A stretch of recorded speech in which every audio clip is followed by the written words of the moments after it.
Hi guys, देखिए अभी bridge हम लोग आए हैं।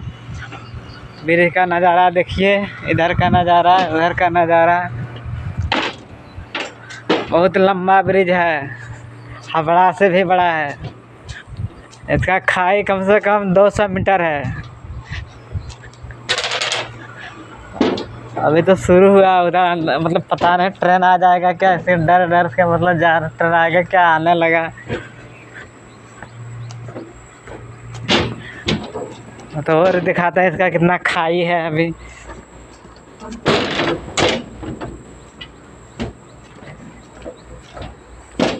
नीचे का साइड बहुत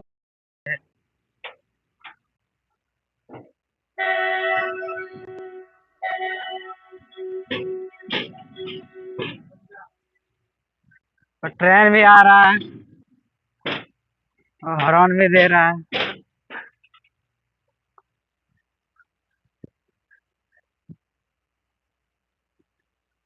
देखिए